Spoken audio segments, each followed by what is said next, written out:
The Barrett M82A1 lay disassembled on the scarred wooden table like the pieces of a puzzle only Outstanding one work, person soldier. knew how to Thank you, solve. sir. This Captain rifle is Rebecca now Walsh yours. sat alone in the armory at 0400 hours, her hands moving with the kind of precision that came from 18 months of turning seconds into the difference between life and death. Before we dive into this story, I want to know, where are you watching from right now? Drop your location in the comments because this story about excellence, respect, and the price of precision is connecting with people from every corner of the world. The fluorescent lights hummed overhead, casting harsh shadows across the concrete floor. Becca's fingers traced the bolt assembly first, feeling for the microscopic wear that could throw off a shot by inches at 2,000 meters. This wasn't routine maintenance. This was ritual. This was remembrance. Shot number 1.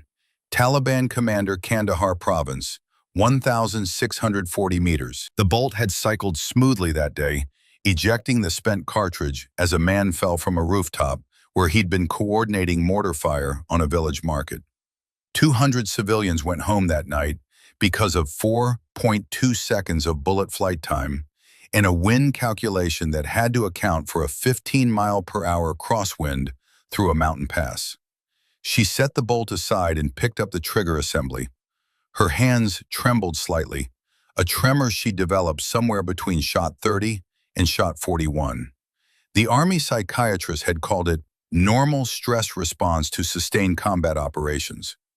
The civilian therapist she wasn't supposed to need had called it PTSD. Becca called it the price of being very, very good at something most people couldn't imagine doing once, let alone 41 times.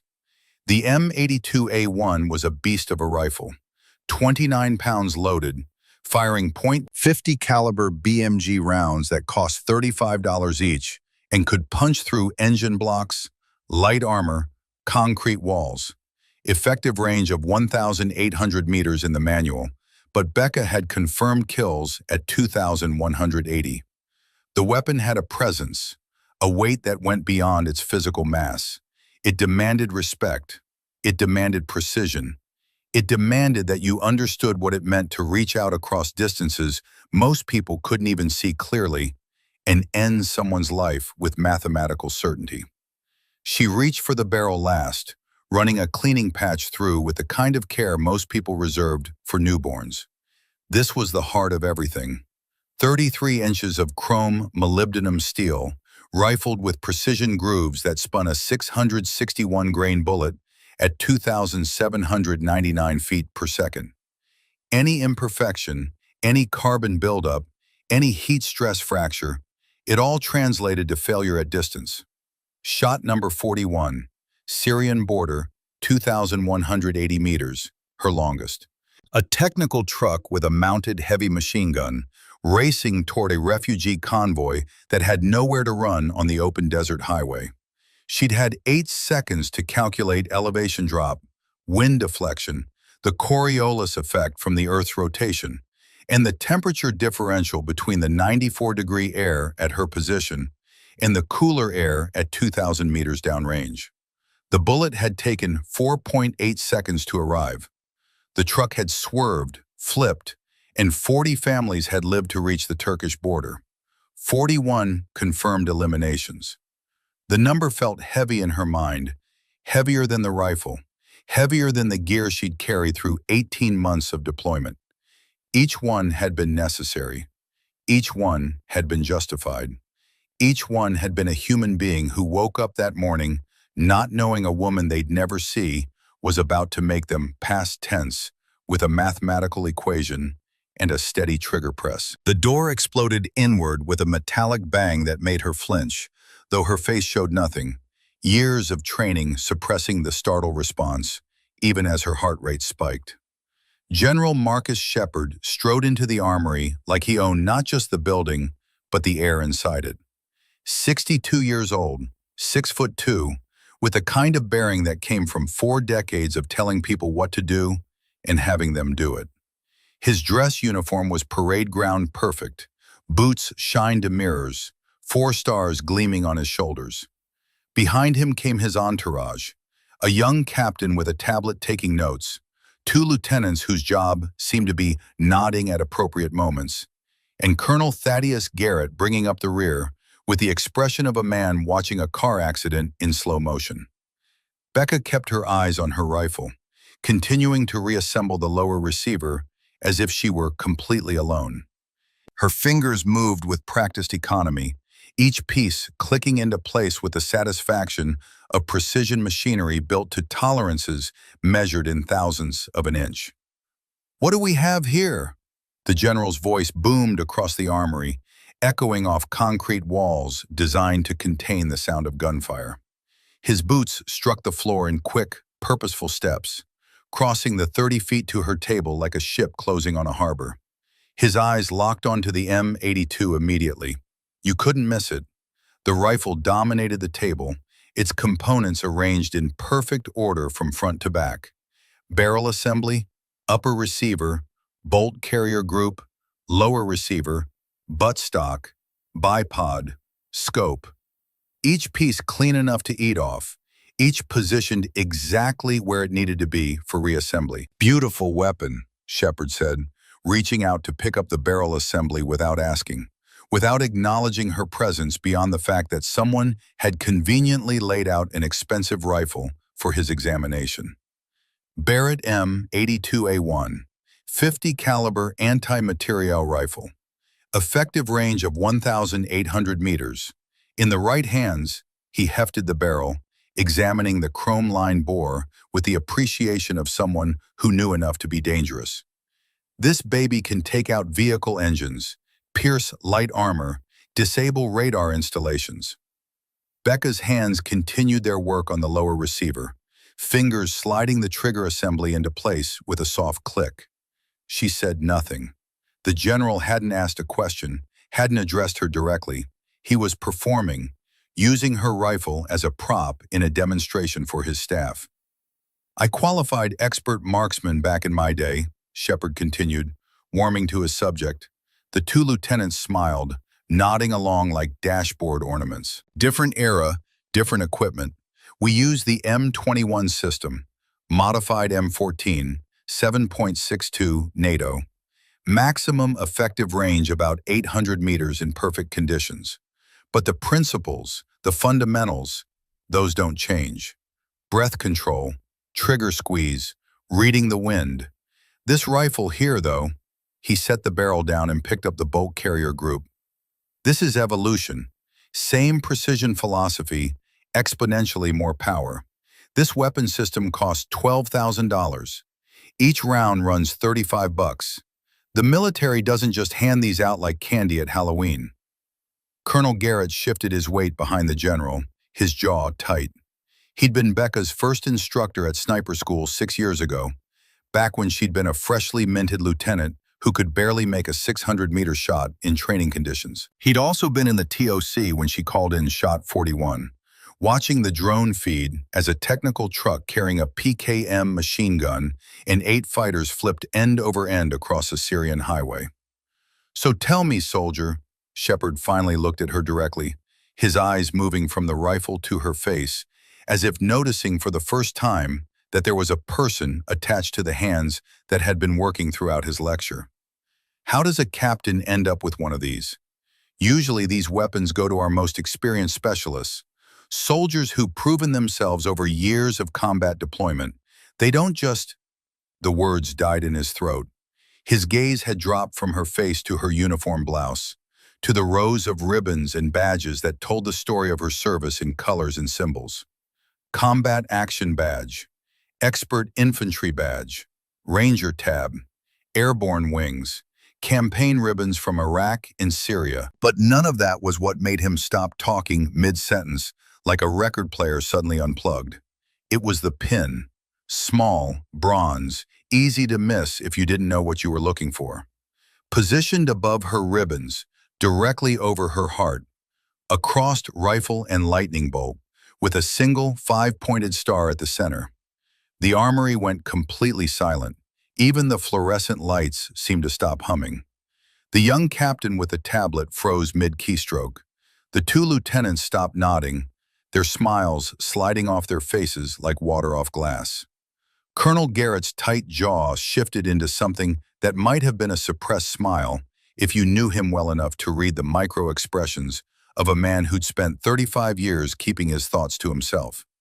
Shepard's face went through a transformation that would have been comical if the moment weren't so charged. The condescending confidence drained away, replaced by shock, then disbelief, then something approaching fear. His hand, still holding the bolt carrier group, lowered slowly, carefully, almost reverently back to the table. "The ghost unit pin," he said, his voice barely above a whisper. The boom was gone, replaced by something hollow, uncertain. 51 people in the entire United States military wore that pin. 51 out of 1.3 million active duty personnel. The requirements weren't written down anywhere in official documentation, weren't part of any regulation or field manual. They existed in the institutional knowledge of the special operations community, passed from one generation to the next like folklore that happened to be true. 25 confirmed eliminations, minimum. Not probable kills, not estimated casualties, confirmed. One shot, one verifiable enemy combatant down, witnessed by drone footage, ground team verification, or battle damage assessment. 90% first shot hit rate at ranges exceeding 1,000 meters. Not on a known distance range, with perfect conditions and unlimited time. In combat, under stress, with lives depending on the outcome. 3 separate mission commendations from flag-level officers. Not routine paperwork, but documented instances where the sniper's actions had been critical to mission success. 0 civilian casualties. Not one, not ever. Because precision wasn't just about hitting what you aimed at, it was about making absolutely certain that what you aimed at was what needed to be hit. And a psychological evaluation every 6 months by a board that included active Delta Force commanders, Navy SEAL team leaders, and Army Rangers who'd seen enough combat to recognize when someone was starting to fracture under the weight of what they carried. The average time to earn the Ghost Unit pin was 10 to 12 years. Some never made it. Some died trying. Some broke mentally before they reached the threshold. The pin represented not just skill, but sustainability. The ability to do the hardest job in combat over and over again while remaining precise, professional, and psychologically intact enough to keep functioning. Becca looked up from her rifle for the first time since the general had entered. Her eyes met his, level and calm. "Yes, sir." 2 words, quiet, professional, carrying none of the weight of what they represented. "Yes, sir, I'm one of the 51. Yes, sir, this rifle isn't just assigned to me, it's part of me. Yes, sir, you just spent 5 minutes lecturing me about a weapon system I've used to save more lives than you've commanded people in the last decade." Shepard straightened to attention, his body going rigid in the way soldiers revert to when they suddenly realize they've made a catastrophic error in judgment. His hand came up, not in a salute, she wasn't a superior officer, but in a gesture of respect that transcended rank. "How many confirmed, Captain?" His voice had changed completely. The bombast was gone, replaced by something that sounded almost reverent. 41, sir." One of the lieutenants gasped audibly, actually gasped like someone had punched the air out of his lungs. The captain with the tablet looked up from his screen, his face going pale. Colonel Garrett allowed himself the ghost of a smile, so brief it might have been imagination. 41 confirmed eliminations put Becca in the top 12 active snipers in the United States military. Not top 12 female snipers, top 12 period. In the entire history of modern American warfare, fewer than 200 snipers had achieved 40 or more confirmed kills. Most of them were dead, retired, or had broken under the psychological weight and were quietly teaching at training facilities where they didn't have to look through scopes at living human beings anymore. General Shepard's face went through another transformation. The shock evolved into something closer to awe. mixed with what might have been embarrassment or shame. He reached down and picked up the barrel assembly again, but this time his movements were different. Careful, almost tentative, the way you'd handle something sacred. "Captain Walsh," he said, his voice formal now, stripped of the casual authority he'd walked in with. "I apologize. I had no idea what you—" He stopped, seeming to realize that any explanation would only make it worse. "I shouldn't have handled your weapon without permission. That was disrespectful to you and to your service." Becca allowed herself the smallest of smiles, barely a shift in the corner of her mouth. "It's all right, sir. You appreciated the rifle. That's more than most people do. They just see the weapon. They don't understand that it's a tool for protection, for saving the lives of people who can't see the danger coming." She said it without irony, without edge, just stating fact. The M82 in her hands had killed 41 people, yes, but it had done so at distances where those 41 people were about to kill others. Every trigger press had been a mathematical equation with lives in the balance. One death versus many, one precise shot versus chaos and casualties that couldn't be calculated. Shepard nodded slowly, processing. He set the barrel down with exaggerated care and extended his hand to her. Not the casual handshake of a general to a captain, not the perfunctory gesture of superior to subordinate. His grip was firm, his eyes locked on hers with the kind of eye contact that meant something. "It's an honor, Captain Walsh, truly. I apologize for my assumptions." They shook, and in that moment something shifted in the armory. The 4-star general and the 28-year-old captain, connected by the understanding that excellence doesn't announce itself, doesn't demand recognition, doesn't need to prove anything because the work speaks for itself. As Shepard walked out with his entourage, Becca heard him speaking to Colonel Garrett in a hushed, almost reverent tone. The words drifted back to her across the concrete space. The Ghost Unit's last major operation. Wasn't that the Raqqa hostage rescue? The one where they said impossible shots were made. The door closed, cutting off the rest. Becca returned to her rifle, sliding the upper and lower receivers together with a decisive click. 41 shots. 41 lives ended. And if she'd done her job correctly, hundreds of lives saved because those 41 people never got to pull their triggers, never got to detonate their bombs, never got to fire their machine guns at targets who didn't have the luxury of shooting back from 2,000 meters away. She attached the bipod, mounted the scope, a Leupold Mark IV, 16 times magnification, mil-dot reticle that she knew like the lines on her own palm. Every hash mark represented a calculation, a compensation for wind or elevation, or the simple fact that gravity pulled every bullet toward Earth at 9.8 meters per second squared, meaning at 2,000 meters, you had to aim 14 feet above your target just to account for the drop. By 0800 hours, the story had spread through Fort Bragg like wildfire. Captain Walsh in the armory, General Shepard lecturing her about her own rifle, the Ghost Unit pin, 41 confirmed kills, the gasped lieutenant, the general's apology. Becca walked through the mess hall at lunch and conversation stopped. Soldiers she'd never met nodded respectfully. A table of rangers stood up as she passed, a gesture of acknowledgement that transcended rank and gender. At the motor pool, a staff sergeant asked if she'd sign his data book, the leather-bound journal where snipers recorded every shot, every condition, every lesson learned. She declined politely, uncomfortably, because she'd never understood the desire for autographs from someone whose primary skill was killing people efficiently.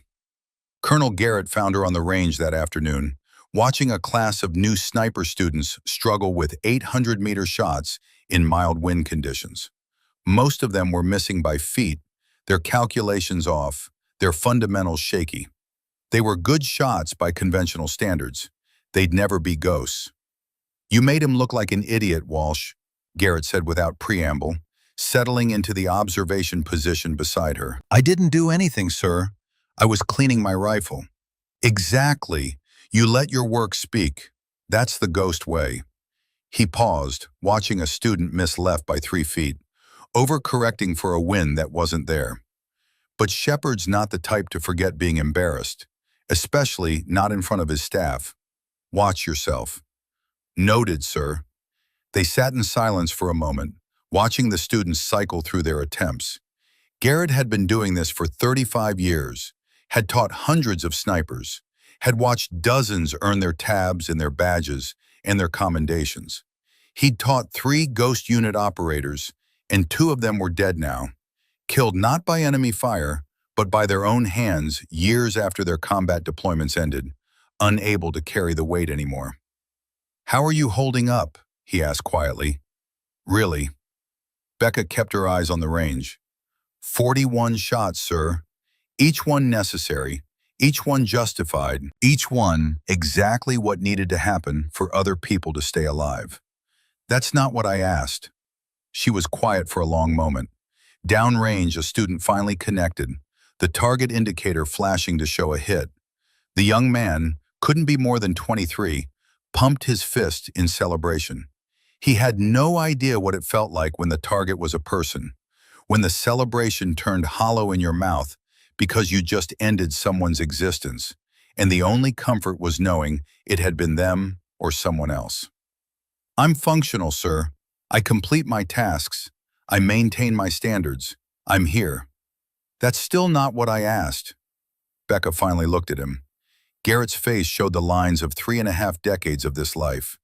The weight of having taught people to kill from distances where you couldn't hear the screams, couldn't see the blood, could only watch through a scope as a person became a statistic. "I clean my rifle at 0400 because I can't sleep," she said quietly. "I count shots instead of sheep. I see calculations instead of faces, because if I see faces, I'll—" She stopped. "I'm functional, sir. That's the best answer I can give." Garrett nodded slowly. "That's honest. Keep being honest, Walsh. The ones who break are the ones who pretend they're fine when they're not." The bass loudspeaker crackled to life, the mechanical voice cutting across the range. "Attention all sniper-qualified personnel. General Shepard announces an Excellence in Marksmanship demonstration scheduled for 600 hours, 3 days from now.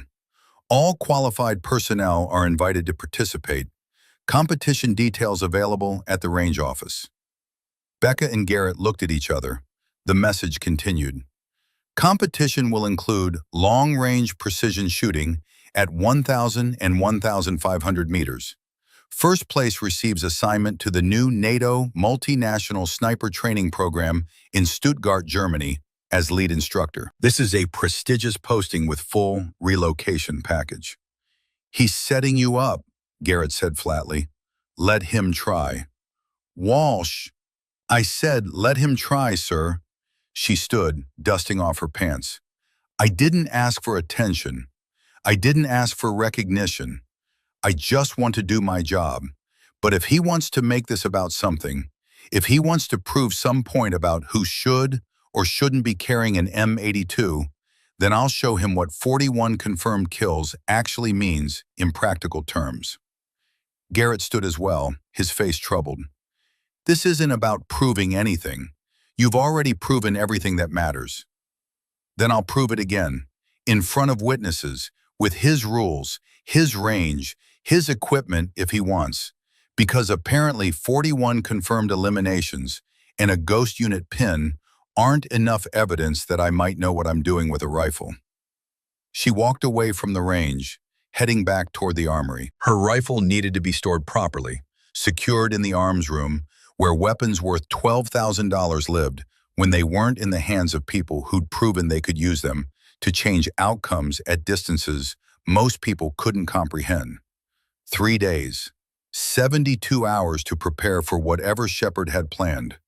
She'd faced worse timelines in combat, had made shots with 30 seconds of warning, had adapted to conditions that would make a competition on a controlled range look like a shooting gallery.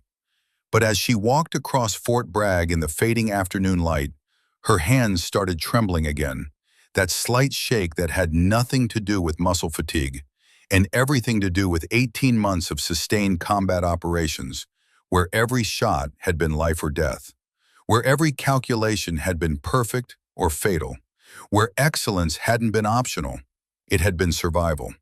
41 confirmed eliminations. 51 people in the world who wore the Ghost Unit pin. Top 12 active snipers in the United States military. And still, somehow, it wasn't enough to just be left alone to do her job without proving herself one more time. She reached the armory as the sun touched the horizon, painting the sky in oranges and reds that reminded her of tracer fire and distant explosions. Inside, the fluorescent lights buzzed their mechanical song. Her M82 waited on the table where she'd left it, fully assembled now, ready for whatever came next. Becca picked up the rifle, feeling its weight settle into her hands like coming home. 29 pounds of precision engineering, $4,000 of optics, a lifetime of training condensed into muscle memory and mathematical certainty. 3 days until she proved herself again. 3 days until Shepard learned that respect wasn't something you gave conditionally, wasn't something you withheld until someone checked enough boxes to satisfy your outdated assumptions about who could and couldn't do the hardest jobs in combat.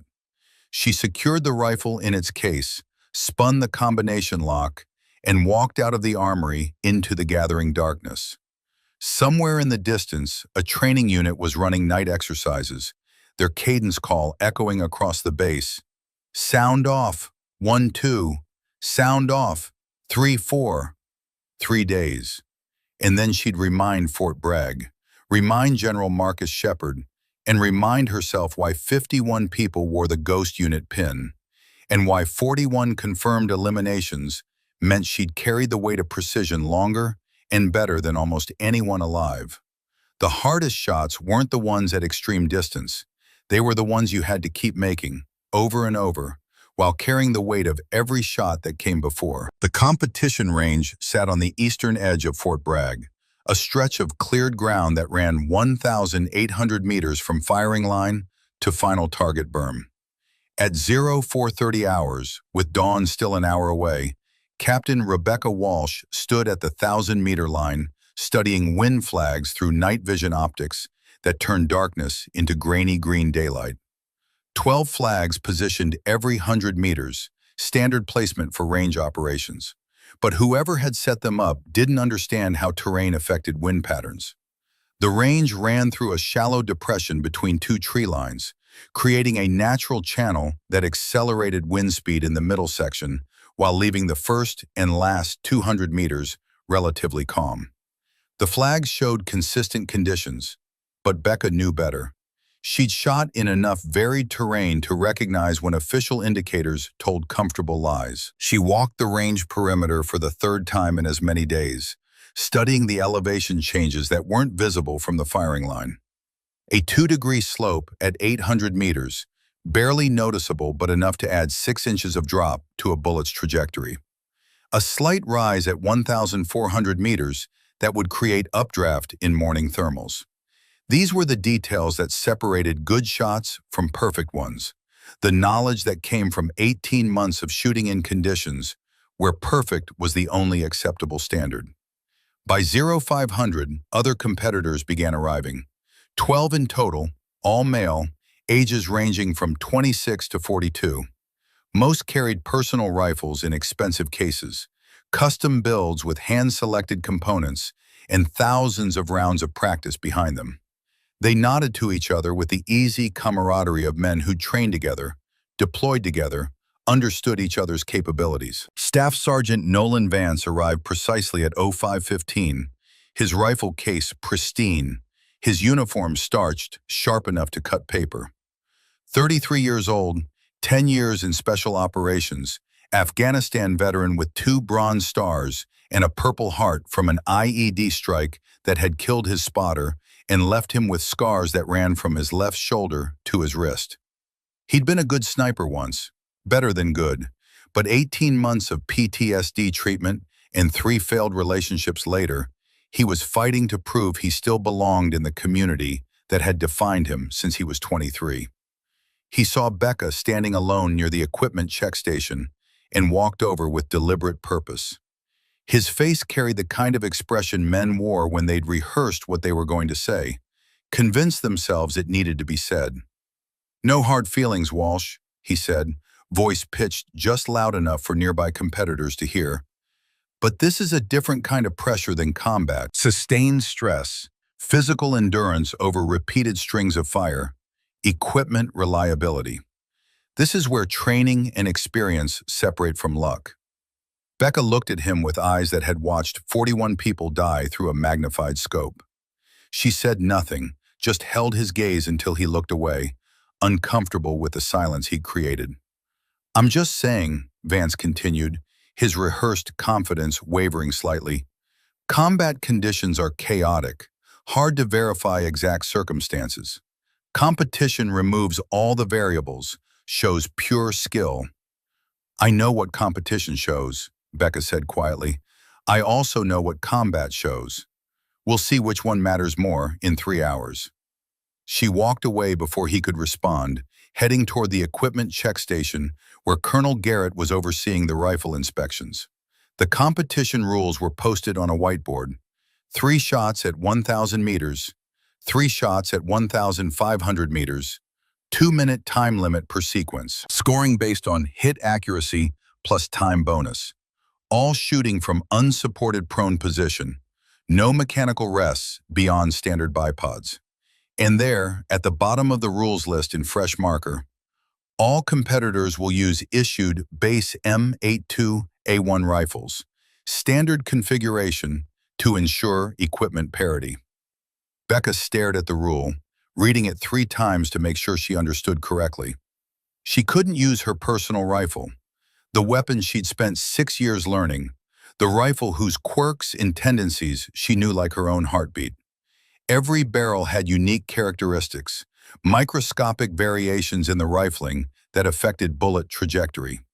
Every trigger had a specific break point. Every stock had a balance point that worked with your body mechanics or against them. "When was that rule added?" she asked Garrett. "Yesterday evening. General's orders."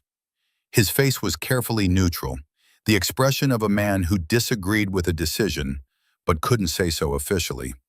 "Says it's about fairness, ensuring everyone competes with identical equipment." "That rule only affects me. Everyone else brought their personal rifles, expecting to use them." "I'm aware, Captain." Becca nodded slowly, processing. Shepard hadn't just set up a competition. He'd specifically structured it to remove her advantages while maintaining everyone else's preparation. They'd all trained with their own weapons, built muscle memory with specific equipment. Now they'd shoot with rifles they'd practiced with. She'd shoot with a weapon she'd never touched before this morning. "Can I at least inspect the rifle I'll be using? Zero it?" "Inspection, yes. You've got 20 minutes before range goes hot. Zeroing shots, no.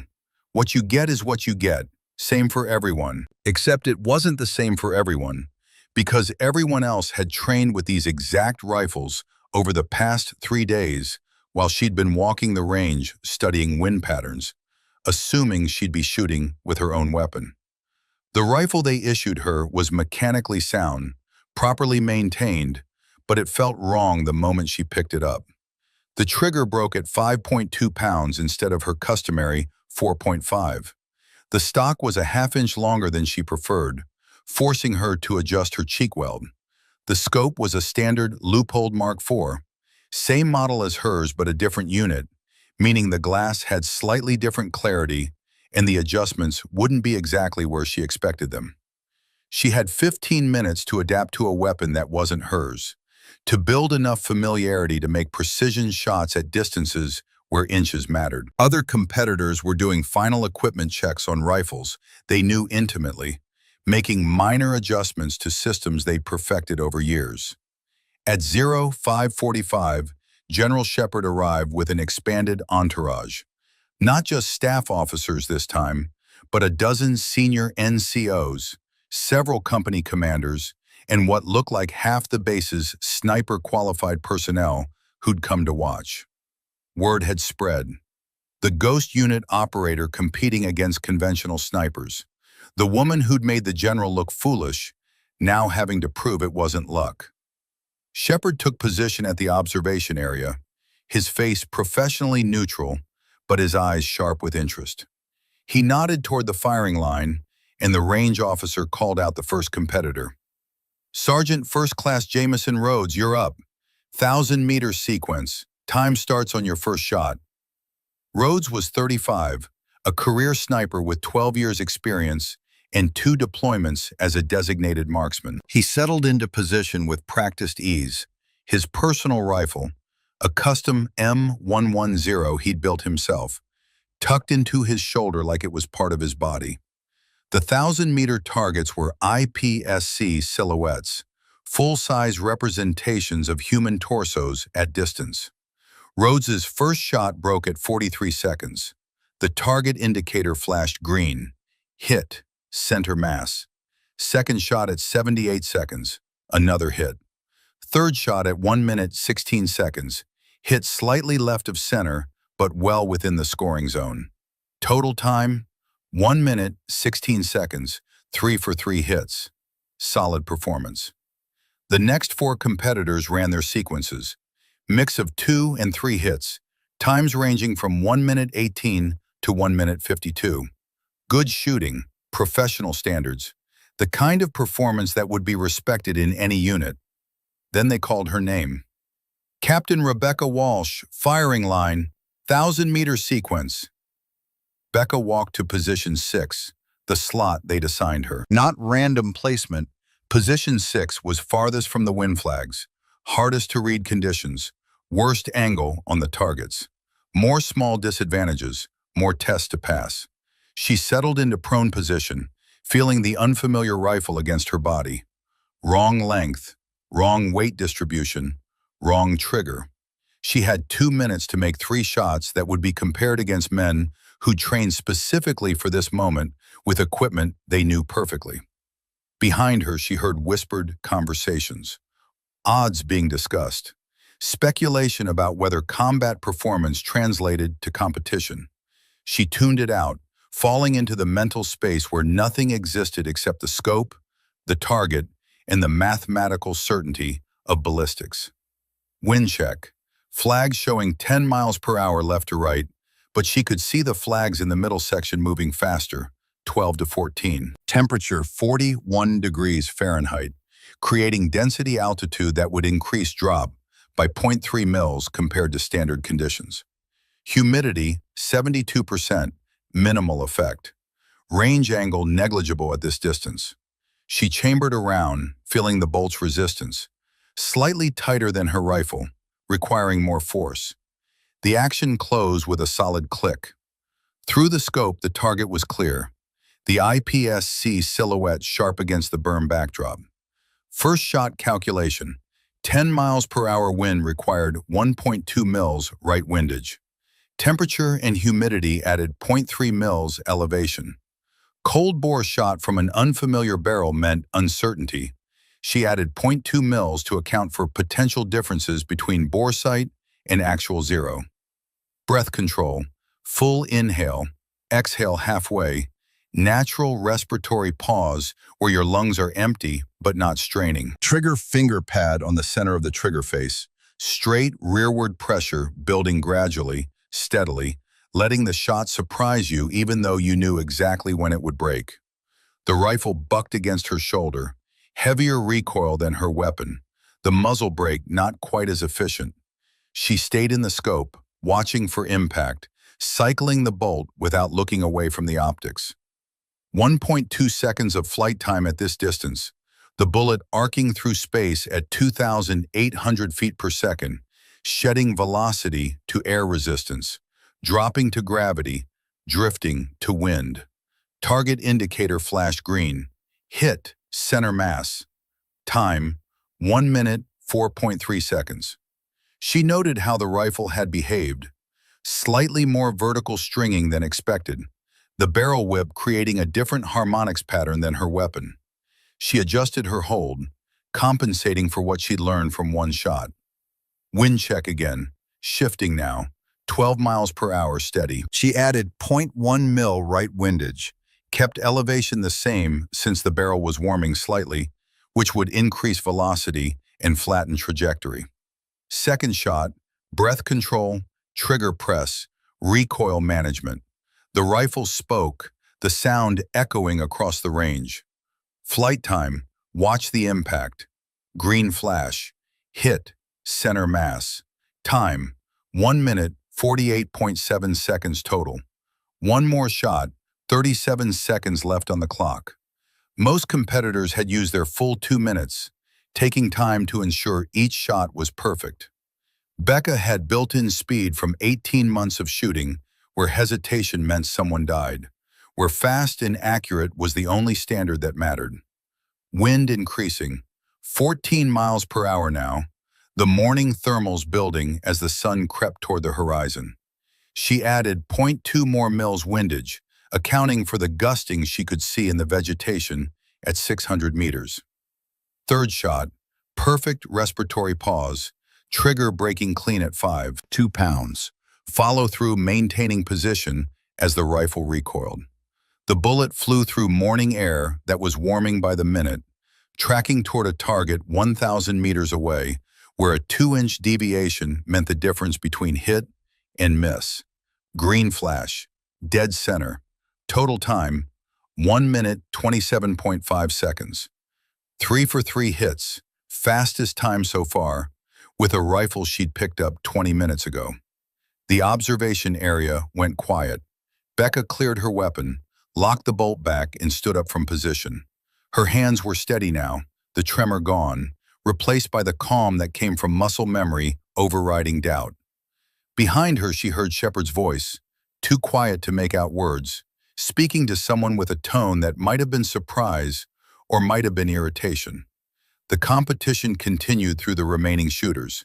Good times, professional performance, but no one matched 1 minute, 27 seconds. When the last competitor finished, Becca was leading by 14 seconds, had shot the only perfect score, and had done it with an unfamiliar weapon assigned specifically to disadvantage her. 15-minute break, the range officer called. Then we moved to 1,500-meter sequence. Winds picking up, gentlemen and lady. This is where it gets interesting. Becca walked back to the equipment area, her rifle slung across her shoulder. The morning sun had broken the horizon now, painting the range in gold and orange light that created mirage. Heat waves rising from the ground that bent light and made targets shimmer through scopes like looking through water. Vance approached, his expression unreadable. "Lucky wind reading," he said. "Conditions are going to be worse at 1,500. That's where experience shows." She looked at him with eyes that had calculated wind drift in mountain passes, where gusts changed every 30 seconds, where one wrong read meant a bullet missing by yards. "I know what wind looks like, Sergeant." Colonel Garrett appeared at her elbow with a water bottle and a protein bar. "Eat something. Stay hydrated. Your position for 1,500 is assignment 1, first shooter again." Of course it is. Winds shifting every 45 seconds now. The first 5 shooters are going to have the hardest conditions. Morning thermals still building, unstable air masses. By the time the later positions shoot, conditions will have stabilized. Becca took the water bottle, drank half of it in one pull. "Doesn't matter. I've shot in worse." "I know you have. That's not the point.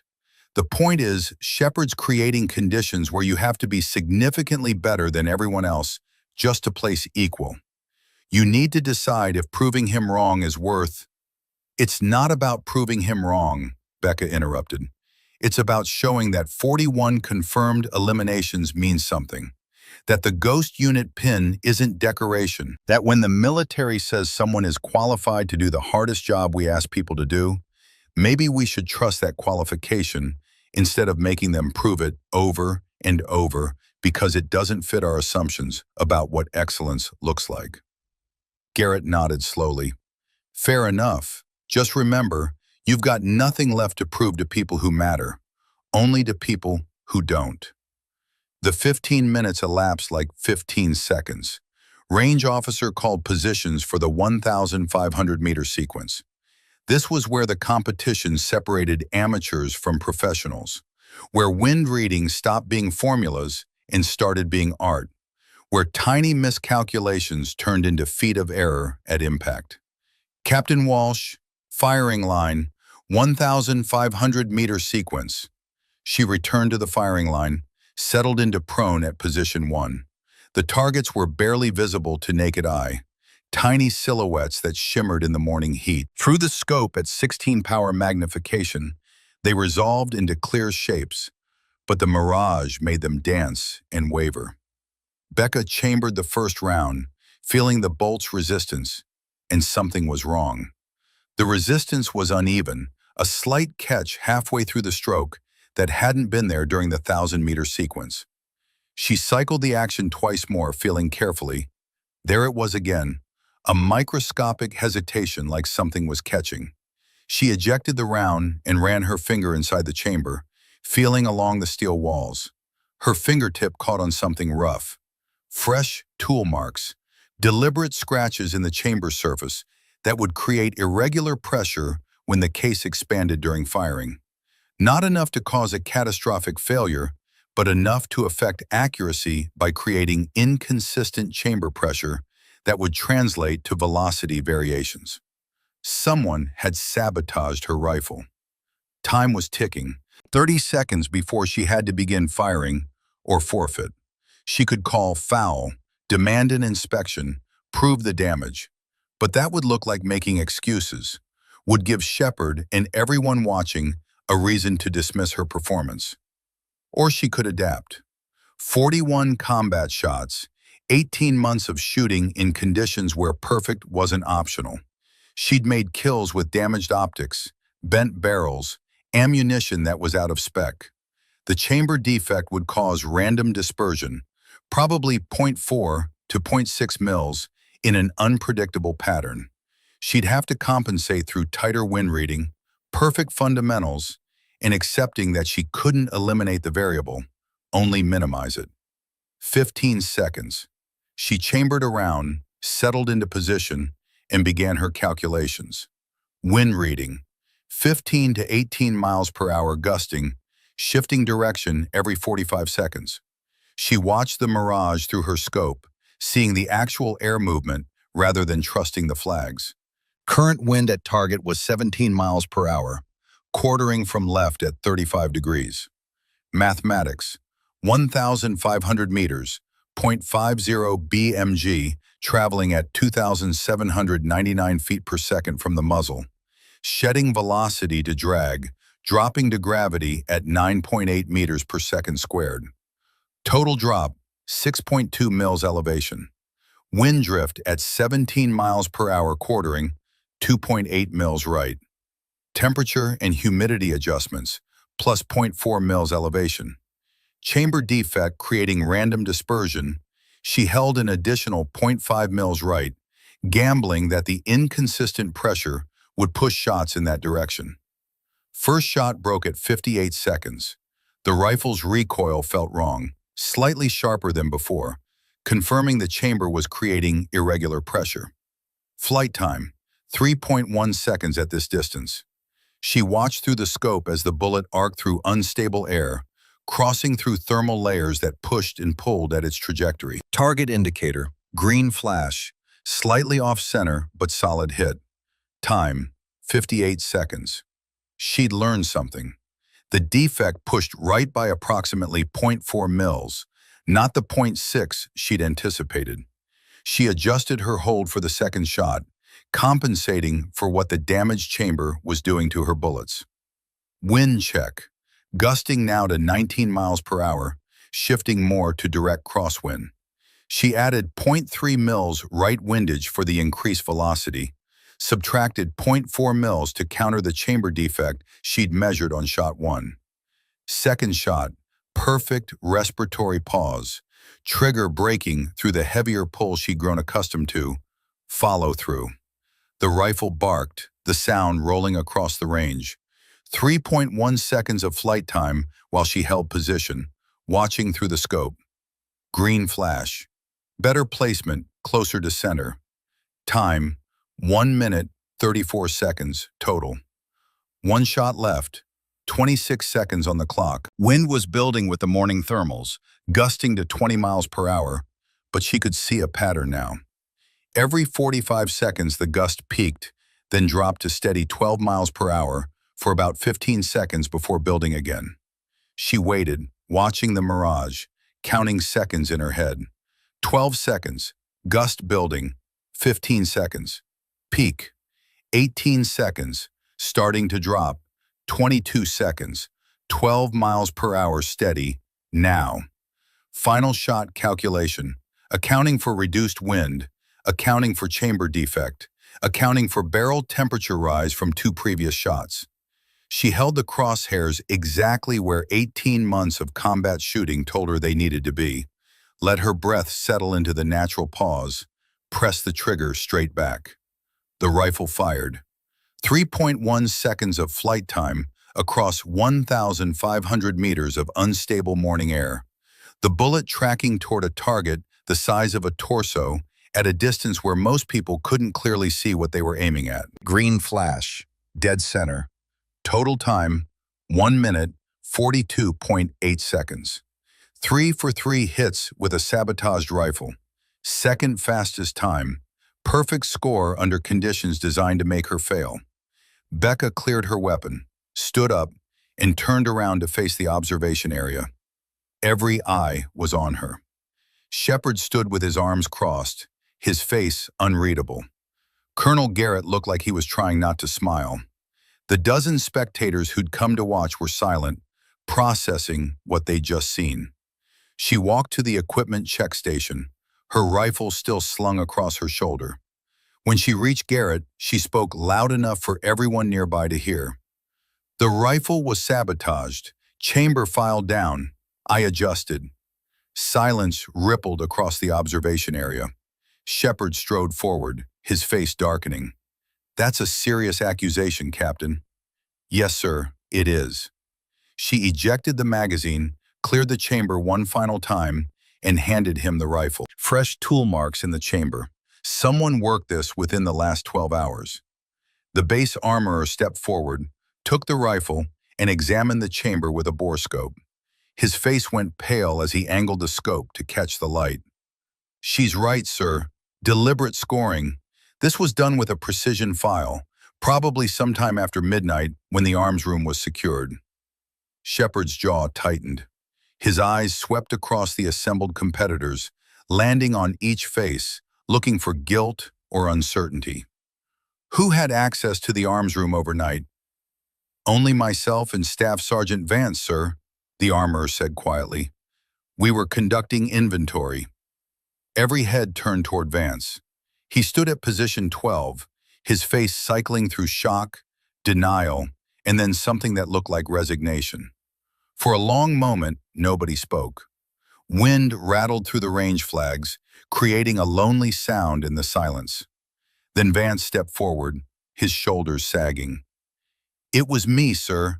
The words hung in the air like smoke. Becca watched him, reading the body language of a man who'd made a terrible decision and immediately regretted it, but couldn't take it back. His hands were shaking slightly, his breathing shallow. This wasn't the stance of someone proud of what they'd done. This was someone breaking under weight they couldn't carry anymore. Not to hurt her, Vance continued, his voice rough. Not to, I just wanted to prove that Ghost Unit standards aren't. He stopped, seemed to realize how weak his reasoning sounded when spoken aloud. I've been doing this for 10 years. 10 years of training, deployments, missions that mattered. And she shows up with 41 kills, and everyone acts like she's untouchable. Like the rest of us don't matter anymore. He looked at Becca directly for the first time. I thought if I could show that you're not invincible, that you can't perform under every condition, then maybe it would prove that the rest of us still have value. That we're not obsolete because we don't have fancy pins. Becca held his gaze, seeing past the jealousy to the fear underneath. Fear of being replaced, of becoming irrelevant, of watching the community that had defined him for a decade move on without him. She'd seen that fear before, in soldiers who'd given everything to the military and were terrified of discovering it wasn't enough. "You just watched me shoot a perfect score with the rifle you sabotaged," she said quietly. "So what did you prove?" Vance's face crumpled. "That you're better than anything I'll ever be? That Ghost Unit standards are exactly what they should be? That I was wrong?" He looked at Shepard. "Sir, I request to be removed from sniper duties pending investigation. I'm not fit to wear the tab if this is what I'm capable of." Shepard's expression was difficult to read. Anger mixed with something that might have been understanding or might have been disappointment. "You're suspended from all sniper operations effective immediately, Sergeant. Report to your company commander for administrative processing." Vance nodded, started to walk away, then stopped. He turned back to Becca, his eyes red. "I'm sorry, truly. You earned every bit of that pin. I couldn't see it because I was too busy being afraid that I'm not enough anymore." Becca watched him go, this man who'd let fear turn into sabotage, who'd tried to prove her false and instead proved himself broken. She felt no satisfaction in his confession, no vindication, just the heavy recognition that the weight of this life crushed people in different ways, and not everyone could carry it. The remaining competitors ran their 1,500-meter sequences. Good shooting, professional standards, but no one matched Becca's time with the sabotaged rifle. When the final shooter finished, the range officer calculated scores and posted results. First place, Captain Rebecca Walsh. Perfect score both distances, combined time of 3 minutes, 10.3 seconds. With a rifle she'd never touched before today, with chamber damage that should have made precision impossible, under conditions specifically designed to disadvantage her. General Shepard walked to the center of the range, his entourage following. He called for attention, and the assembled group formed up in a loose formation. His face showed the struggle of a man whose assumptions had been systematically demolished over the past 72 hours. "Captain Walsh," he said formally, his voice carrying across the range. "You win, obviously, not just the competition, but something larger." He paused, seemed to be choosing words carefully. 3 days ago, I made assumptions about you based on incomplete information and outdated thinking. You could have made me pay for that publicly. Instead, you let your work speak." He gestured toward the range, the targets still standing at impossible distances. "I've been in the military for 40 years. I thought I understood what excellence looked like, what standards meant, who was capable of meeting them. You showed me I was wrong. Not just wrong, blind. Blind to capability because it didn't match my expectations." Shepard took a breath, and when he continued, his voice had changed, become less formal and more human. "I'm recommending you for lead instructor position in the NATO Multinational Sniper Training Program in Stuttgart. Not as a participant, as director. We need people who can shoot perfect scores with sabotaged equipment, teaching the next generation of Allied snipers. It's a prestigious posting, full relocation package, 2-year assignment with probable extension." The offer hung in the air. Stuttgart Program Director was one of the most respected positions in the sniper community, a role that shaped training standards across multiple Allied nations. It was recognition, vindication, validation that her excellence mattered. Becca stood silent for a long moment, processing. Everyone was watching, waiting for her to accept what was obviously a prize being offered. But something didn't sit right. Something about running away to Germany to teach people who already respected her, leaving behind the place where assumptions still needed changing. "With respect, sir," she said quietly, "I don't want the Germany post." Shocked silence. Shepard's eyebrows raised. Colonel Garrett made a sound that might have been surprise, or might have been a suppressed laugh. Several spectators exchanged confused glances. "You don't want it?" Shepard repeated. "No, sir, I want to stay here. Fort Bragg produces more Army snipers annually than any other installation in the United States military. More Rangers, more Special Forces, more conventional infantry designated marksmen. If you want to change assumptions, you change them at the source. She met his eyes directly. Let me teach here. Let male snipers see that a ghost unit operator is their senior instructor. Let them learn from someone who's proven that excellence doesn't require matching outdated expectations. That's how cultures shift. Not by sending me somewhere else, but by making excellence normal here. Shepard stared at her for 5 full seconds, his face cycling through surprise, consideration, and then something that looked like respect. You want to stay at Fort Bragg and teach? Yes, sir. Senior sniper instructor position. I'll run the advanced course, develop curriculum, and make sure every student who graduates understands that precision isn't about looking a certain way or fitting a certain profile. It's about mathematics, discipline, and the ability to carry the weight of what this job requires. A slow smile spread across Shepard's face, the first genuine expression she'd seen from him. Approved, Captain. You start Monday as senior sniper instructor. Fort Bragg Advanced Sniper Course. I'll have the orders cut this afternoon. He extended his hand again, and they shook. Not general to captain this time, but 2 people who'd learned something difficult about themselves and each other over the past 3 days. As the crowd dispersed and competitors packed their equipment, Becca found Colonel Garrett standing by the equipment check station, his arms crossed, a satisfied expression on his weathered face. You could have taken the easy posting, he said. Could have gone to Germany, taught people who already respect you, avoided all the work of changing minds here. Easy doesn't teach anyone anything, Becca replied. She looked out across the range, at the targets standing at distances that looked impossible until someone made them routine. 41 shots taught me that the hardest part isn't pulling the trigger. It's carrying what comes after and making sure it meant something. If I can teach people here to shoot straight, think clearly, and carry the weight with honor, then maybe those 41 people died for something larger than just completing missions. Garrett nodded slowly. You're going to be a hell of an instructor, Walsh. Probably the best this base has ever seen.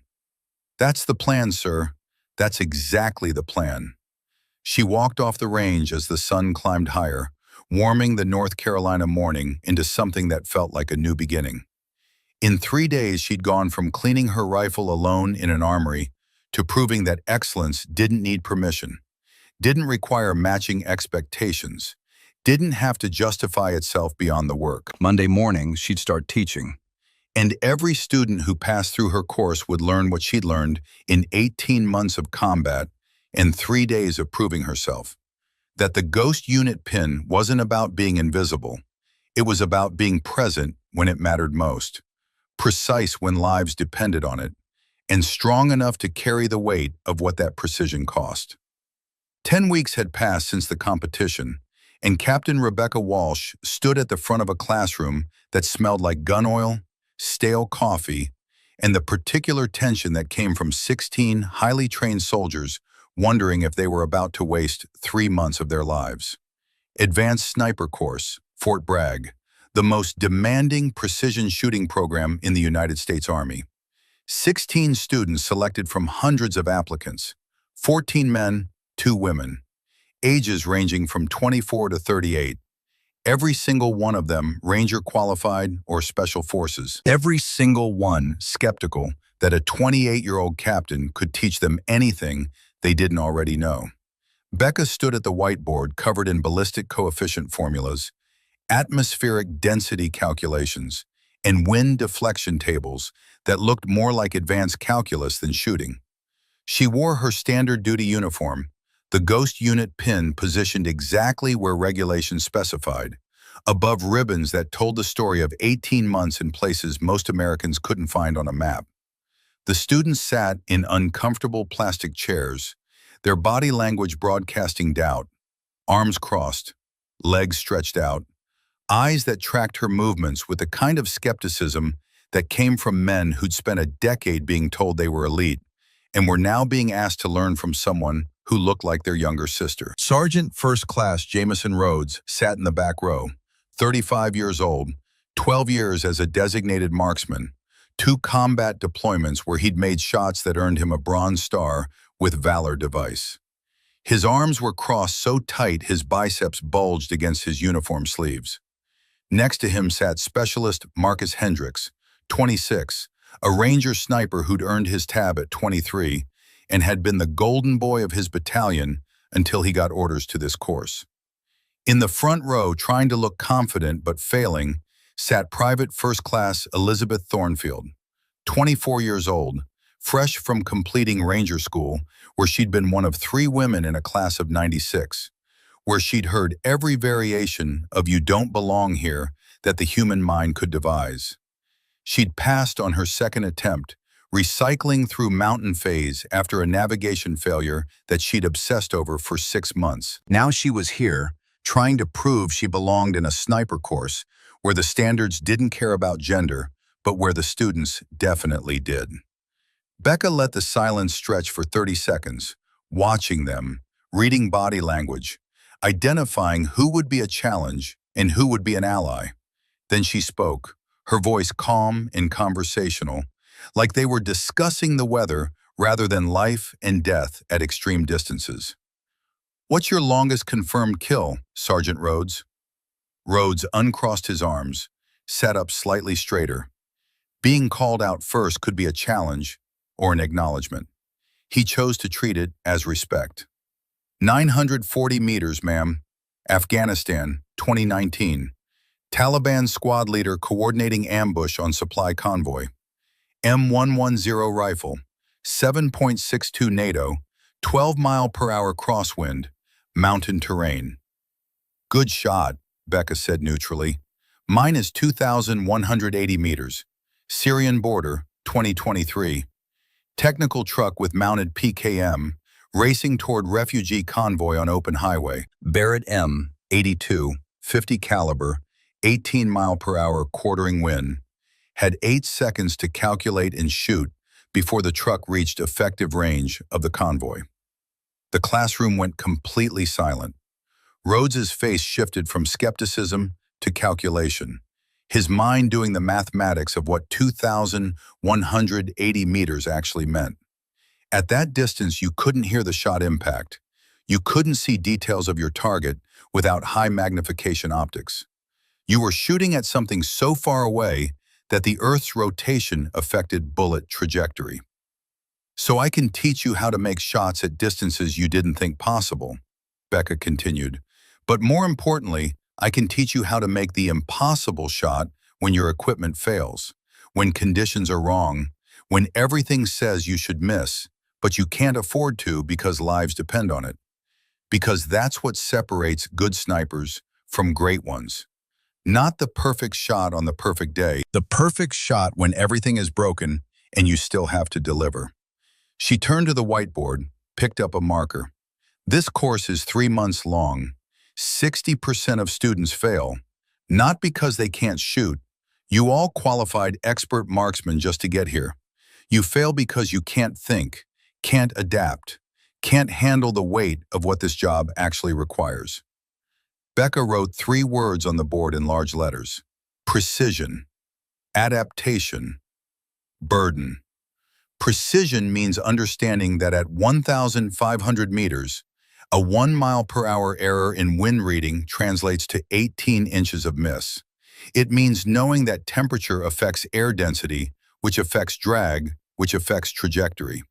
It means calculating Coriolis effect, spin drift, and atmospheric pressure while someone is shooting back at you. She wrote a formula: wind deflection equals range times wind speed times constant, divided by velocity times ballistic coefficient. Adaptation means making that calculation when your rifle's zero has shifted from getting dropped, when your scope is cracked, when your ammunition is out of spec, when you're shooting through a broken window that deflects your bullet, when every condition is wrong, but the shot still needs to be made. Another formula: effective range equals F, equipment condition, environmental factors, shooter skill.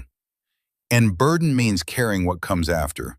Knowing that every confirmed elimination was a person, that every shot had consequences, that precision without humanity turns you into something less than a soldier. She set the marker down. If you can't handle all three, precision, adaptation, and burden, you don't belong here. Questions? Silence for 5 seconds. Then Rhodes raised his hand. Ma'am, with respect, most of us have 10+ years shooting experience. What makes you think we need to learn basics we've been doing since some of us were in high school? It wasn't hostile. It was genuine curiosity mixed with pride. Becca recognized it because she'd had the same thought when she was 23 years old in her first advanced course, wondering why some instructor thought he could teach her anything she didn't know. You don't need to learn basics, Becca said. You need to unlearn bad habits that work at 800 meters, but fail at 1,500. You need to learn techniques that most instructors don't teach, because most instructors have never had to make shots where failure meant watching people die in real time through a scope. She paused. How many of you have made a kill shot past 1,200 meters in combat conditions? 3 hands went up out of 16. Rhodes wasn't one of them. His 940-meter shot was excellent by conventional standards. It was barely half of what Becca did routinely. By the end of this course, all of you will make 1,500-meter shots consistently. Half of you will make 1,800-meter shots. The best of you will make 2,000-meter shots, but only if you're willing to admit that what got you here isn't what will get you through here. She picked up a training rifle from the desk, a standard M110 that looked well used. We start tomorrow morning, 0500 hours, on the range. First lesson, cold bore accuracy. Most of you warm up your barrel with sighter shots. In combat, you don't get sighters. You get one chance, cold barrel. First round has to hit because second round means the target knows you're there and is moving. We'll see who can actually shoot when it matters. The class dismissed, students filing out with mixed expressions.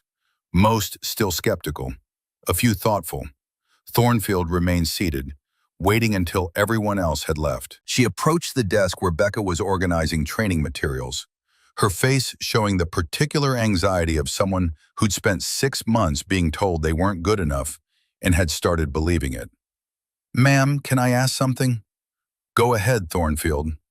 How did you, she struggled with the words. How did you handle people not believing you belonged? Not just men, but other women, command, everyone looking at you like you were taking a slot that should go to someone else. Becca looked at her, seeing herself 5 years ago. Young, capable, constantly trying to prove something that should have been self-evident. I stopped trying to make people believe. I let the work speak, shot after shot, mission after mission, until the evidence was so overwhelming that belief became irrelevant. They didn't have to believe in me, they just had to believe the numbers. But what if I'm not good enough? What if I fail here and it proves everyone right? Then you fail, Becca said bluntly. 60% of students fail this course. Failing means you're not ready yet. Not that you're incapable forever. But if you spend more energy worrying about proving people wrong than improving your skills, you'll definitely fail. Focus on the work. The rest takes care of itself.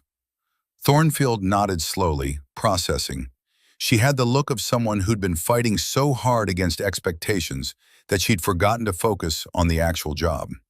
Becca recognized it because she'd been there, had spent 2 years trying to prove she deserved to wear the uniform, before realizing that the uniform didn't care about deserving, it only cared about capability.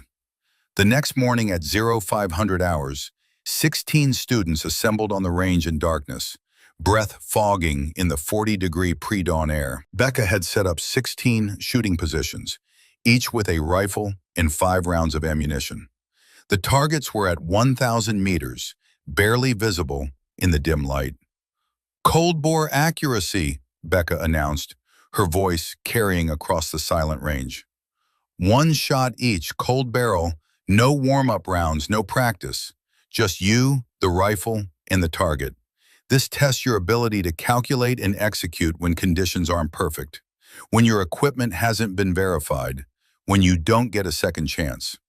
She demonstrated first, settling into prone position with an M82 that had been sitting outside for 2 hours in the cold. The metal was frigid against her cheek. The scope lenses fogged slightly from temperature differential. Through the optics, the target shimmered in pre-dawn light, indistinct and uncertain. Wind reading by feel and observation, 6 miles per hour left to right.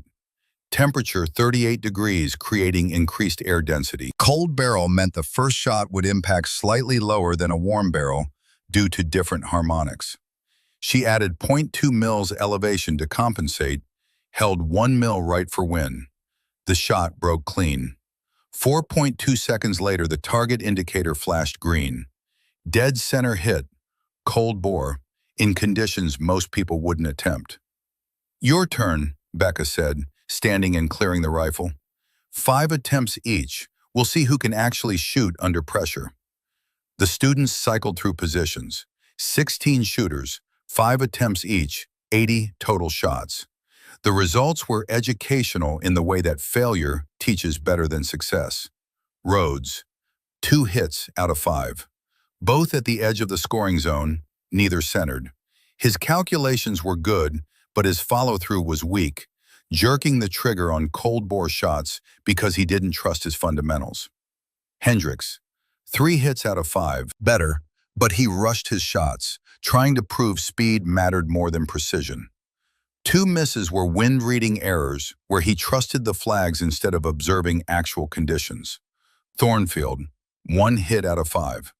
Her fundamentals were solid, but she second-guessed every calculation, added extra time that allowed wind conditions to shift, ended up shooting at conditions that no longer existed. Her miss pattern was consistent, though, all within 12 inches of each other, meaning her problem was mental, not mechanical. Only 3 students out of 16 managed 4 or 5 hits. The rest were humbled by the realization that cold-bore shooting at distance required a level of confidence and precision they hadn't developed yet. "This is your baseline," Becca said when the exercise concluded. "Not good enough, not even close. But that's why you're here. We're going to train until cold-bore shots at 1,000 meters are routine, until you trust your calculations more than your doubts, until you can make first-round hits in conditions that would make most snipers pack up and wait for better weather." The training intensified over the following weeks. Week 2 focused on wind reading mastery. Becca took them to a range with complex terrain that created unpredictable wind patterns. Canyon effects that accelerated wind speed in the middle section. Vegetation that blocked wind at ground level, but left it strong at bullet trajectory height. Thermal currents that rose from sun-warmed earth and pushed bullets vertically. Wind flags tell you what wind is doing at one location, Becca explained. But your bullet travels through 1,000 meters of air. The wind here doesn't matter. Wind at the target doesn't matter. You need to read wind in the middle third of bullet flight. That's where your deflection happens. She taught them to read mirage through scopes, watching heat waves that showed actual air movement invisible to naked eye. Taught them to watch vegetation at different distances, seeing how grass moved at 400 meters versus bushes at 800 meters versus trees at 1,200 meters. Taught them that wind was 3-dimensional, that vertical currents mattered as much as horizontal, that shooting through a valley versus across a ridge changed everything. Rhodes adapted quickly. His pride pushed him to prove he could master what the young captain with the ghost unit pin made look easy. By week 3, he was making consistent wind calls at 1,200 meters, reading terrain effects that he'd missed for 12 years of shooting.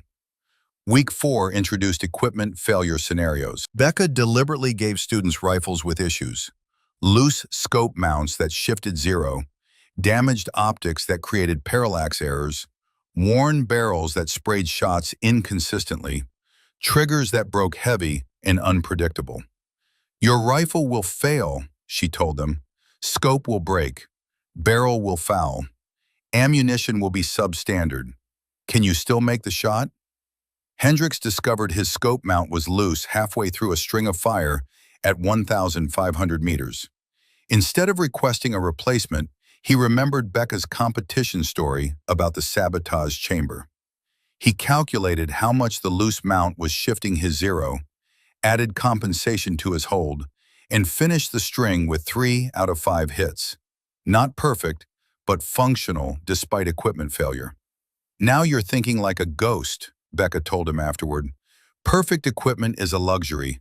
Making hits with broken equipment is a requirement. Week 6 brought the psychological training that separated this course from conventional sniper schools. Becca set up a scenario that looked like routine target practice. Silhouettes at 1,200 meters, standard shooting positions, clear conditions. But when students looked through their scopes, the targets were different. Adult-sized silhouettes with photorealistic images of teenagers holding weapons. Young faces that looked more scared than threatening. Most students hesitated. A few shot immediately, following training that said armed threat equals target. But their shots were hurried, uncertain, influenced by the cognitive dissonance of aiming at someone who looked like they could be in high school. Thornfield didn't shoot at all. She stayed in position for 30 seconds, finger on the trigger, breathing shallow, then cleared her rifle and stood up without firing. Her face showed the strain of someone wrestling with something that had no good answer. During debrief, Becca addressed the scenario directly. Rules of engagement are clear. Armed combatant is a legitimate target regardless of age. International law says if someone picks up a weapon and becomes a combatant, they're subject to being engaged. She paused, letting that sink in. But your conscience isn't written in international law. Those of you who hesitated, good. That hesitation is humanity. Never lose it. The moment you can shoot at anything without hesitation is the moment you stop being a soldier and become something else. She looked at the students who'd shot immediately. And those who shot without thinking, we need to talk about why. Because combat isn't binary. It's not always clear-cut threat versus non-threat. Sometimes you have 2 seconds to decide if someone is forced to fight or choosing to fight. If you're wrong, you carry that forever. Rhodes raised his hand. So what's the right answer? There isn't one, Becca said flatly. That's the point. This job doesn't have easy answers. You're going to face situations where every option is bad, and you have to choose the least bad. You're going to make shots you regret. You're going to miss shots and regret that too. The question isn't whether you can live with making hard choices. It's whether you can live with yourself after. The room went silent. This wasn't the training they expected. They'd expected advanced shooting techniques, exotic equipment, secret tactics. They hadn't expected moral philosophy taught by someone who'd lived the consequences. Week 8 brought the final field exercise. 5 days in wilderness terrain, students working in pairs, stalking and identifying targets in realistic scenarios. Becca observed from a distance, watching as they struggled with exhaustion, equipment problems, and the psychological pressure of sustained operations. Thornfield was paired with Hendricks. By day 3, she was falling apart, missing shots she should make, second-guessing calculations that were correct, spiraling into the kind of performance anxiety that became self-fulfilling prophecy.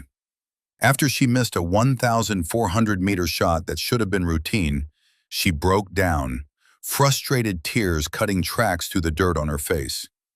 Hendricks, to his credit, didn't mock or dismiss.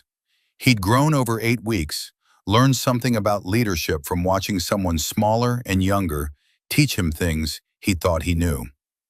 "Talk me through your calculation," he said. "It's wrong. I'm always wrong." "Show me the math." She pulled out her data book, showed him the wind reading, the elevation calculation, the holdover.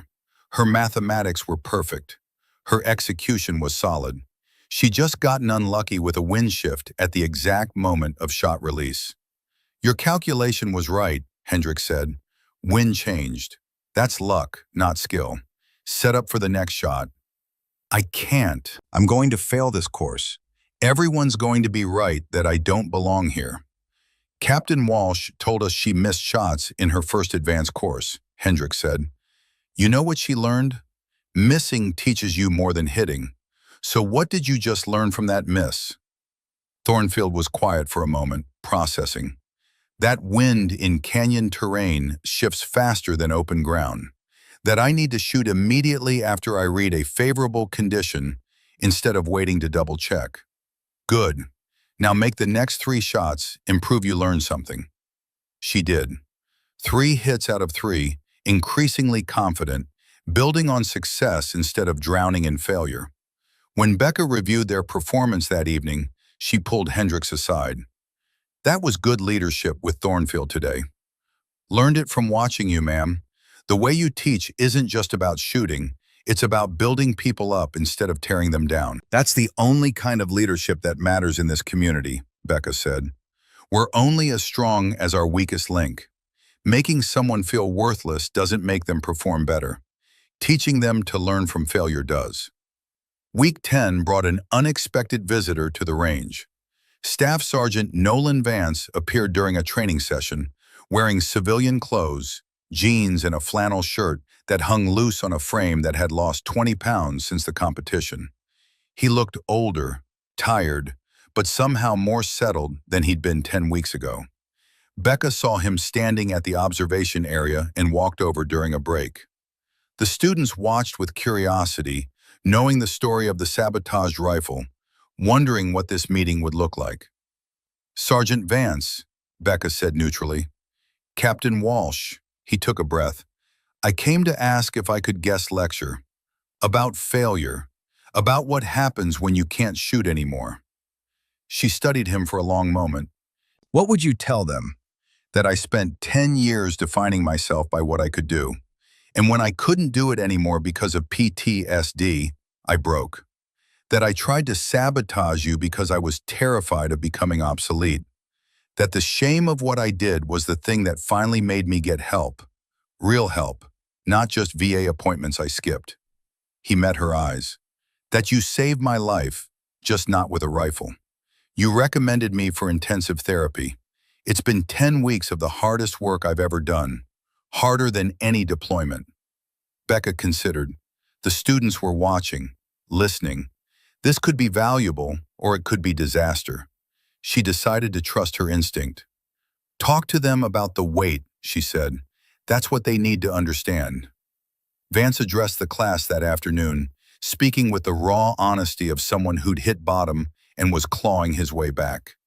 He talked about his first kill, the pride he'd felt, the way his team had celebrated. Talked about his 15th kill, when the celebration started feeling hollow.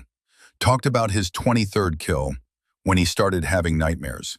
Talked about the IED that killed his spotter, the guilt that maybe if he'd been more alert, done something differently, his friend would still be alive. I came home with PTSD and no tools to handle it, Vance said. Every time I picked up a rifle, I saw faces. Not targets, faces. People I'd killed who maybe had families, who maybe didn't want to be fighting any more than I did. The Army gave me awards for it, but awards don't help at 0300 when you're awake seeing those faces and wondering if you're a hero or a murderer. He looked at Thornfield specifically. I tried to sabotage Captain Walsh because I was jealous. How messed up is that? Being jealous of someone carrying what she carries.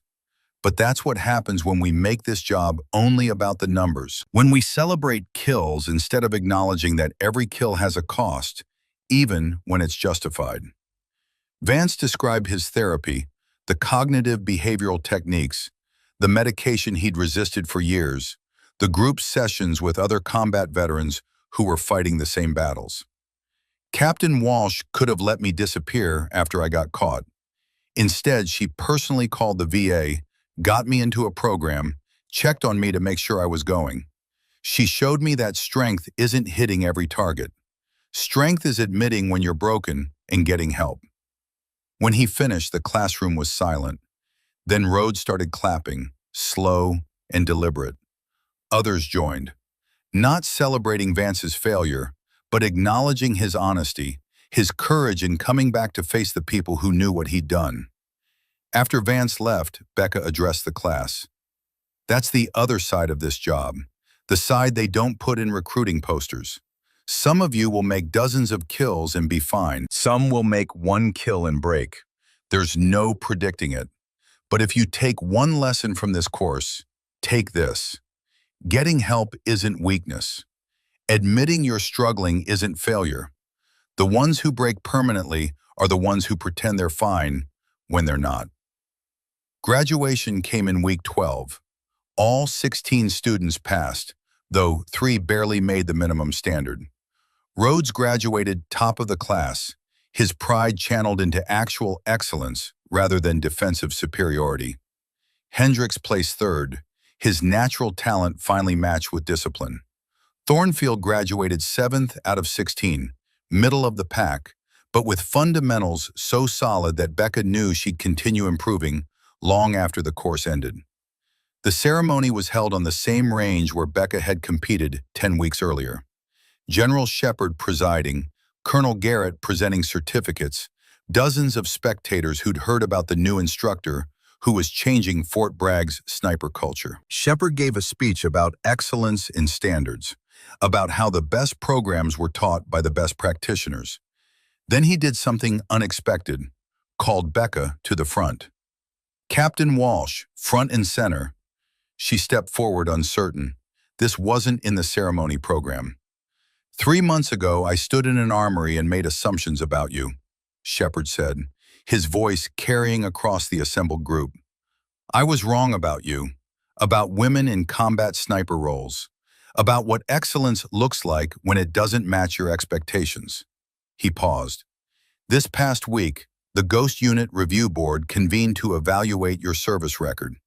They reviewed your 18 months of combat operations, 41 confirmed eliminations, 0 civilian casualties, 8 mission commendations. They also reviewed this training program. 16 students graduated, all meeting or exceeding standards, with measurably improved performance at extended ranges. He held up a small case that Becca recognized, the same type of case that had held her original Ghost Unit pin 5 years ago when she'd earned it. There are 51 people who wear the standard Ghost Unit pin, Shepard said. The pin represents operational excellence, sustained precision under combat conditions. But there's another designation, Master Ghost, for operators who don't just excel in combat, but who also pass their knowledge to the next generation, creating legacy beyond their own service. He opened the case.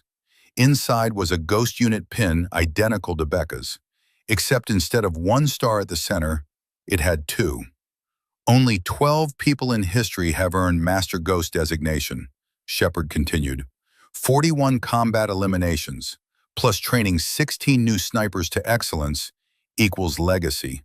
Captain Walsh, you're now Master Ghost Walsh. He pinned the new designation over her heart, removing the single-star pin she'd worn for 2 years and replacing it with a double star that represented something larger than individual achievement.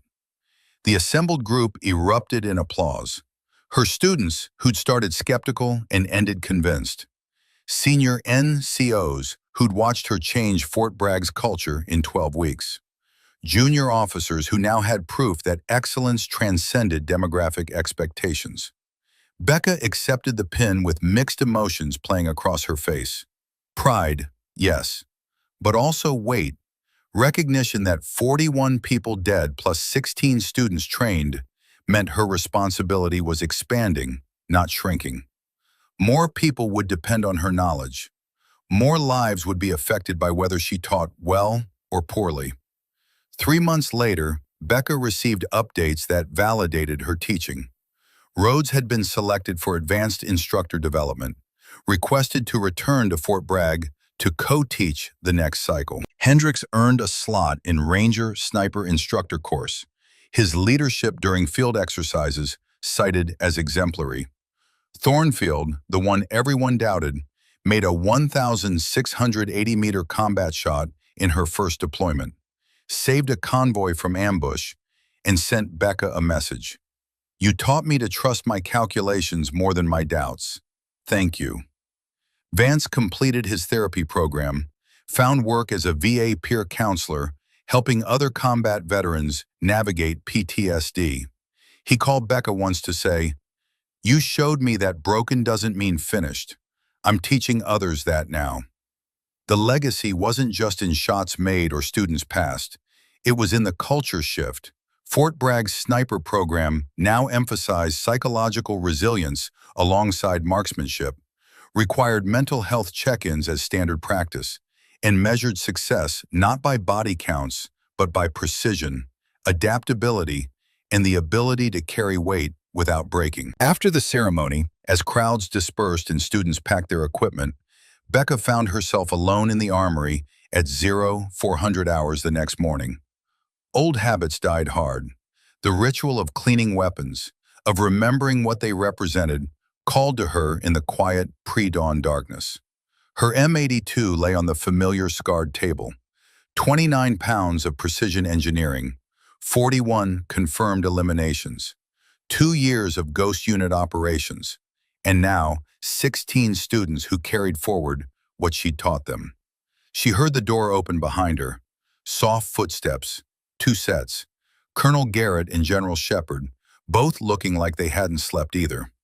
"Captain Walsh," Garrett said quietly, "mind if we join you?" She nodded, made space at the table.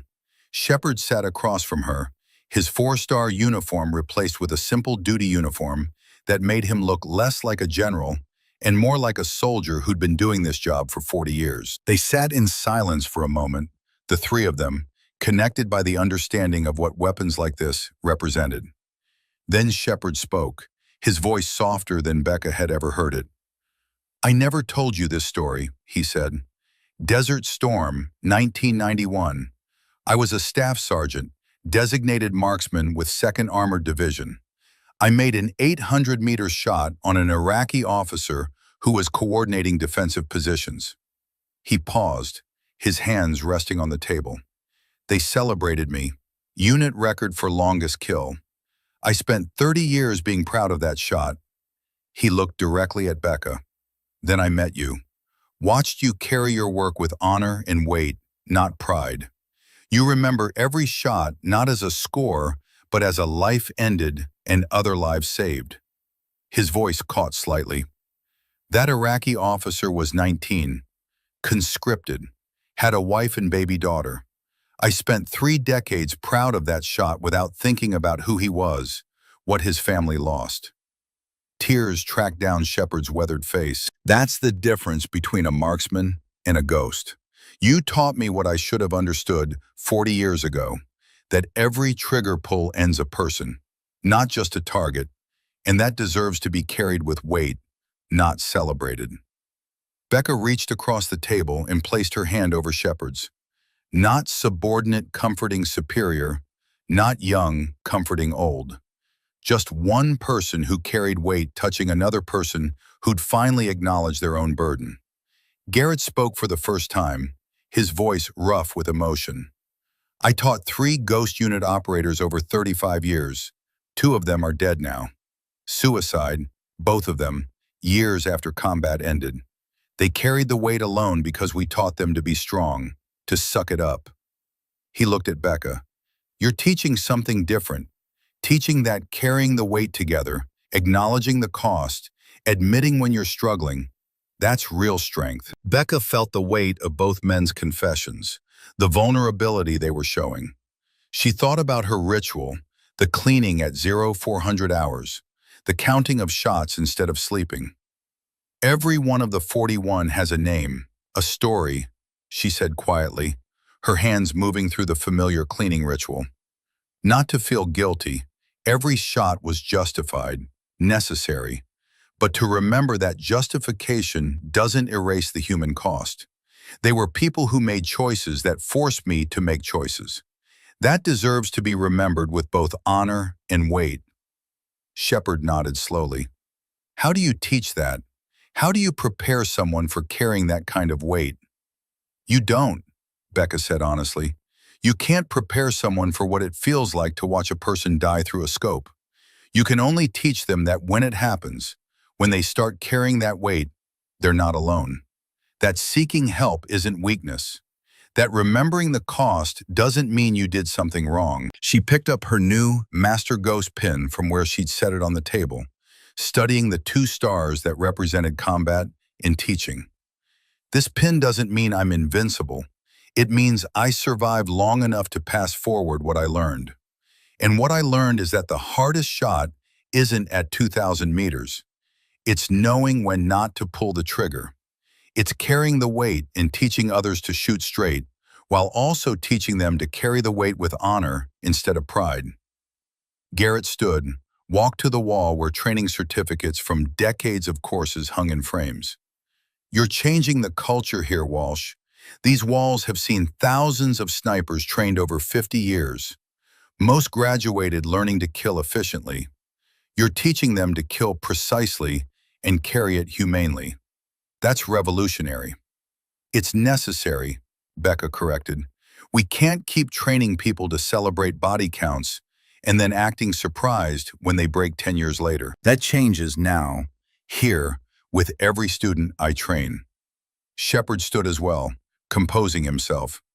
Thank you, Captain, for teaching an old soldier what he should have learned decades ago. That respect isn't about celebrating violence. It's about acknowledging its cost even when it's necessary. He extended his hand. They shook, not general to captain this time, not mentor to student or old to young. 2 people who carried weight, sharing the burden for a moment through honest acknowledgement that the weight existed. As both men left, Becca returned to her rifle. The sky was lightening now, pre-dawn gray turning to the purple that preceded sunrise. In 3 hours, she'd start preparing curriculum for the next advanced course. 16 new students in 4 weeks, another generation of snipers who needed to learn not just precision, but also the humanity required to survive precision. Her hands moved through the familiar ritual.